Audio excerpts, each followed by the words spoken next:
So here we go again. The third installment. Ecclesiastes 2, beginning with verse 3. He said, I searched in my heart how to gratify my flesh with wine, while guiding my heart with wisdom.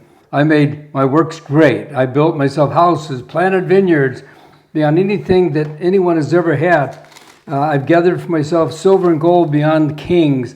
So he goes on, and then he says, whatever my eyes desired, I did not keep from them. Then I looked on all the works that my hand had done, and on the labor in which I had toiled, and indeed all was vanity, and grasping for the wind. There was no profit under the sun. So what we shared last week was very important, because we're talking about God gave us a gift to enjoy. Now he's saying, I got everything, but it's all vanity. What do you think he's saying when he says it's all vanity? Well, probably first look at the word vanity, and I forget the word. Is it hebel? Hevel. And it means breath or wind. And a couple of weeks ago when we met and talked,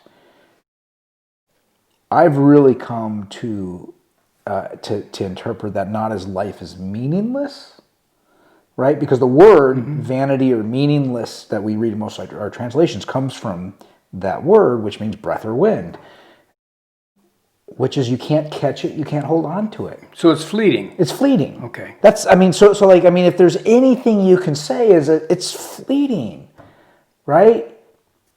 These things are fleeting. And so look at he gardened, right? You spent all those years building an absolutely beautiful garden in the home that I grew up in. I never thought that you guys would ever move from there, right? And I was labor for that garden. And now someone else enjoys it, right? And so it's fleeting. And in other words, you cannot even grasp all that work. And you did a lot of work on that house, right? From where it started to where it is today. I'm getting tired thinking about it. And somebody else enjoys it, right? And loves it. They absolutely love it. But like we were sharing last week, I enjoyed it while I was doing it. And that's what's important, because if you work on the house, if you work on the garden, if you work on all these things because you think someday you're going to hold on to it, here's the deal, it might not be there. Yeah. Because life is fleeting. And so that's where I get the concept from the word that we see as vanity or meaningless in Ecclesiastes, that life is a breath, and it's not meant to be grasped or held on to. It's meant to be brought in and brought out. I like what you said last week. You said breathe in and then breathe out. In other words, let it go. Let it go.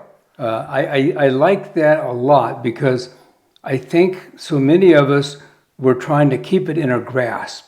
You can't take it with you. Someone else is going to... the other thing is going back to your house, right? Some of the custom, beautiful work that was done, the new owners wanted something different.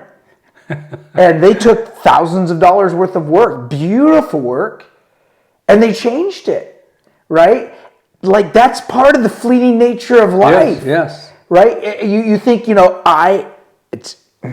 that is good, right? That's Mount Rushmore. It's never going to change. When I walk away, I never go back and mourn over something that I've done.